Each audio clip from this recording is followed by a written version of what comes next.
भारत का फार्मा उद्योग मात्रा के हिसाब से दुनिया का तीसरा सबसे बड़ा और उत्पादन के मूल्य के मामले में 14वां सबसे बड़ा उद्योग माना जाता है। जेनेरिक दवाओं, bulk drugs, over the counter दवाओं, टीकों, बायोसिमिलर और बायोलॉजिक्स को कवर करने वाले अलग अलग तरह के उत्पाद आधार के साथ भारतीय फार्मास्यूटिकल उद्योग की वैश्विक स्तर पर मजबूत उपस्थिति है। वहीं जेनेरिक दवाएं बनाने और निर्यात करने के मामले में भारत टॉप पर है। लेकिन हाल ही में आई एक रिपोर्ट ने देश के दवा व्यापार, दवाओं की गुणवत्ता और भरोसे पर सवाल खड़े कर दिए हैं। भारत के स्वास्थ्य मंत्रालय और केंद्रीय औषधि मानक नियंत्रण संगठन यानी CDSCO ने हाल ही में 84 दवाओं को गुणवत्ता परीक्षण में असफल यानी नॉट ऑफ स्टैंडर्ड क्वालिटी घोषित किया है। इनमें एंटीबायोटिक्स, हृदय रोग, मधुमेह, मानसिक स्वास्थ्य, दर्द निवारक, एलर्जी, एसिडिटी और पोषण सप्लीमेंट जैसी दवाएं शामिल हैं। ये रिपोर्ट मरीजों और स्वास्थ्य पेशेवरों के लिए एक बड़ा अलर्ट है, क्योंकि इन दवाओं का उपयोग स्वास्थ्य पर गंभीर प्रभाव डाल सकता है। असफल दवाओं की सूची और उनके कारण। स्वास्थ्य मंत्रालय और केंद्रीय औषधि मानक नियंत्रण संगठन ने जिन 84 दवाओं को गुणवत्ता परीक्षण में असफल घोषित किया है, इन दवाओं पर भरोसा करके न जाने कितने मरीज इनका उपयोग कर रहे होंगे। इनकी फहरिस्त काफी लंबी है और सोचने पर मजबूर करती है। यदि आप इनमें से कोई भी दवा इस्तेमाल कर रहे हैं तो तुरंत अपने डॉक्टर से संपर्क करें और दवा का बैच नंबर व एक्सपायरी डेट जांचें। एंटीबायोटिक्स और इंजेक्शन। सेफोटेक्साइम सोडियम इंजेक्शन IP 1 ग्राम, दवा के घोल में स्पष्टता की कमी। मेरोफेनम इंजेक्शन IP 500 mg, दवा में कण पाए गए। एमिकेसिन सल्फेट इंजेक्शन IP 250 mg, दूषित तत्व मिले। डॉक्सीसाइक्लिन कैप्सूल IP 100 mg, वजन में असमानता। Aciclovir dispersible tablets IP 800 mg, विघटन में गड़बड़ी। दर्द निवारक और सूजन रोधी दवाएं। Aspirin gastro resistance tablet IP 75 mg, घुलनशीलता में समस्या। Paracetamol paediatric oral suspension IP, संदिग्ध पदार्थों की उपस्थिति। ट्राइनेक्सामिक एसिड टेबलेट्स IP 500 mg, घटन संतुलन। एसिडिटी और गैस की दवाएं। राबेप्राजोल इंजेक्शन IP, स्टेरिलिटी की समस्या। Pantoprazole gastro resistance tablet IP 40 mg, घुलनशीलता में गड़बड़ी। Omeprazole lyophilized powder for injection IV, जल स्तर में असंतुलन। सर्दी, खांसी और एलर्जी की दवाएं। फेक्सोफेनाडाइन हाइड्रोक्लोराइड टेबलेट्स IP, मैनोफैक्स 180, घुलनशीलता में समस्या। कोल्ड प्लस सिरप, घटक अनुपात में गड़बड़ी। Diphenhydramine and ammonium chloride cough syrup बेड्रिल प्लस, घटकों में असंतुलन। मधुमेह और हृदय रोग की दवाएं। ग्लिमेपाइराइड टेबलेट्स IP 1 mg, घुलनशीलता में गड़बड़ी। टेलमिस्टारिन टेबलेट्स IP 40 mg, परीक्षण में असफल। रेमिपेरिल एंड मेट्रोप्रोरल ससिनेट टेबलेट्स, घटन असंतुलन। मल्टीविटामिन और पोषण supplement.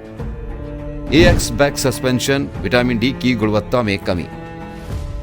Calcium and vitamin D3 tablet कैल्सी D सिटिकल आदि, कैल्शियम और विटामिन D की गुणवत्ता में गड़बड़ी। Zinc sulphate dispersible tablet IP 20 mg, प्रसार और विघटन में असंतुलन। मानसिक स्वास्थ्य और न्यूरोलॉजिकल दवाएं।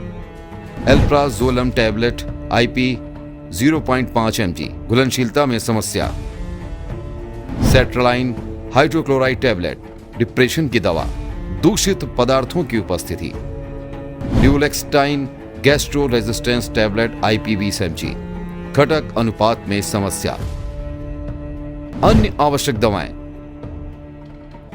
थायरोक्साइन सोडियम टेबलेट IP थायरॉक्स 25, परीक्षण में असफल। Hydroxychloroquine sulphate tablet IP 200 mg, संदिग्ध तत्व मौजूद। Infusion set and compound sodium lactate injection RL, sterility में गड़बड़ी। कैसे हुई जांच और क्या पाया गया? केंद्रीय औषधि मानक नियंत्रण संगठन ने विभिन्न राज्यों से लिए गए दवा सैंपल्स की जांच की। परीक्षण के दौरान कई दवाएं गुणवत्ता मानकों पर खरी नहीं उतरी, जिनमें कुछ में दूषित तत्व, असमान दवा घटक, घुलनशीलता में गड़बड़ी, स्टेरिलिटी की समस्या या अन्य गुणवत्ता संबंधित खामियां पाई गईं। वहीं अधिकारियों ने बताया कि ये क्वालिटी टेस्ट केवल जांचे गए बैच तक सीमित है, पूरे उत्पाद की नहीं। एनएसक्यू और नकली दवाओं को बाजार से हटाने के लिए राज्य नियामकों के साथ नियमित रूप से काम किया जा रहा है। अधिकारियों ने बताया कि यह विफलता सरकार द्वारा परीक्षण किए गए बैच के दवा उत्पादों के लिए विशिष्ट होती है। उन्होंने कहा, एनएसक्यू और नकली दवाओं की पहचान करने के ये कार्रवाई राज्य नियामकों के साथ मिलकर नियमित रूप से की जाती है, ताकि इन दवाओं की पहचान कर उन्हें बाजार से हटाया जा सके। नकली दवाओं का मकड़जाल। वर्ल्ड हेल्थ ऑर्गेनाइजेशन यानी WHO का दावा है कि दुनिया में नकली दवाओं का कारोबार $200 बिलियन यानी करीब 16,60,000 करोड़ रुपए का है। नकली दवाएं 67% जीवन के लिए खतरा होती हैं। बची हुई दवाएं खतरनाक भले ही ना हों, लेकिन उनमें बीमारी ठीक करने वाला साल्ट नहीं होता, जिस वजह से मरीज की तबीयत ठीक नहीं होती। आखिरकार मर्ज बिगड़ता चला जाता है, जिससे वो मौत के मुंह तक चला जाता है। नकली या घटिया दवाओं के एक्सपोर्ट और इंपोर्ट का भारत दुनिया का चौथा सबसे बड़ा बाजार है। एसोचैम की एक स्टडी के मुताबिक भारत में 25% दवाएं नकली या घटिया हैं। भारतीय मार्केट में इनका कारोबार 352 करोड़ रुपए का है।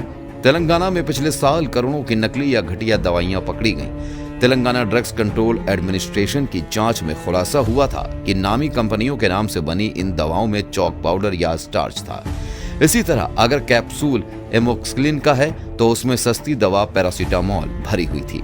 इसी तरह 500 ग्राम एमोक्सिलिन साल्ट की मात्रा सिर्फ 50 ग्राम ही थी।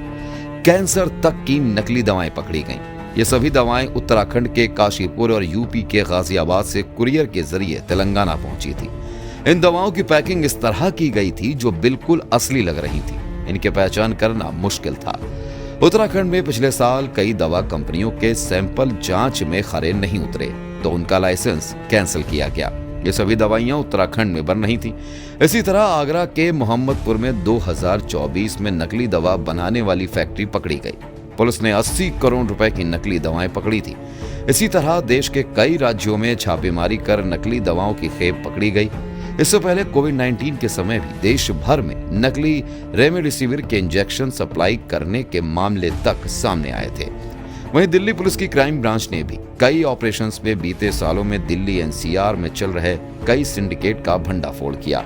गाजियाबाद की लोनी स्थित ट्रोनिका सिटी में नकली दवाओं का गोदाम पकड़ा, जिसका मास्टरमाइंड एक डॉक्टर निकला। ये सोनीपत के गन्नौर स्थित फैक्ट्री में भारत, अमेरिका, इंग्लैंड, बांग्लादेश और श्रीलंका की 7 बड़ी कंपनियों के 20 से ज्यादा ब्रांड की नकली दवा तैयार कर रहे थे। इंडिया मार्ट और भागीरथ प्लेस तक में इनकी सप्लाई थी। भारत के अलावा चीन, बांग्लादेश और नेपाल में एक्सपोर्ट करते थे। इस गिरोह से 8 करोड़ की नकली दवाएं और करीब 9 करोड़ रुपए के 2 प्लॉट के दस्तावेज मिले। CDSCO का बड़ा कदम। 84 दवाओं के गुणवत्ता परीक्षण में असफल घोषित होने पर हाल ही में CDSCO ने नए दिशा निर्देश जारी किए। इस दिशा निर्देश के तहत सभी दवा निरीक्षकों को हर महीने कम से कम 10 सैंपल, जिसमें 9 दवा और एक कॉस्मेटिक मेडिकल डिवाइस लेकर उसी दिन प्रयोगशाला भेजने होंगे। दूर दराज के इलाकों में ये अवधि अधिकतम 1 दिन हो सकती है। क्वालिटी टेस्ट में फेल हुई दवाइयां आम लोगों के लिए टेंशन बढ़ा सकती हैं। लोगों के मन में यह सवाल उठ सकता है कि जो दवाइयां वो ले रहे हैं कहीं वो नकली तो नहीं। हालांकि CDSCO इस चिंताओं को दूर करने के लिए काम कर रहा है। इस खबर के बाद मार्केट से लेकर मेडिकल स्टोर पर मिलने वाली दवाओं को लेकर संदेह की स्थिति पैदा हो गई है।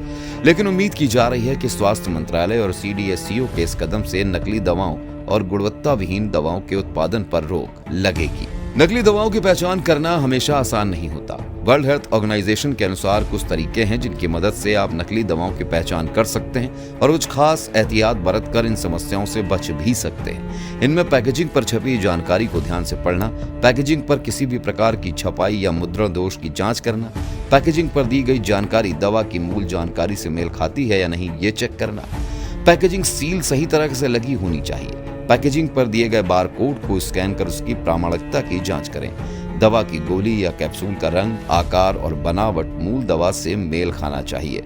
दवा की गोली या कैप्सूल पर कोई भी दोष या धब्बा नहीं होना चाहिए। अगर कोई दवा बाजार मूल्य से बहुत कम कीमत पर मिल रही है तो संभव है कि वो नकली हो। हमेशा किसी विश्वसनीय मेडिकल स्टोर से ही दवा खरीदें। अनाधिकृत दवा विक्रेताओं से दवा न खरीदें। खराब गुणवत्ता वाली दवाओं के सेवन से स्वास्थ्य पर गंभीर प्रभाव पड़ सकता है। सरकार ने इस मामले में सतर्कता बढ़ाई है, लेकिन मरीजों को भी सतर्क रहने की जरूरत है। अपनी और अपने परिवार की सुरक्षा के लिए उपयुक्त कदम उठाएं और किसी भी संदिग्ध दवा को लेकर डॉक्टर से सलाह जरूर लें। Anurag Saxena, special desk, news plus 24/7।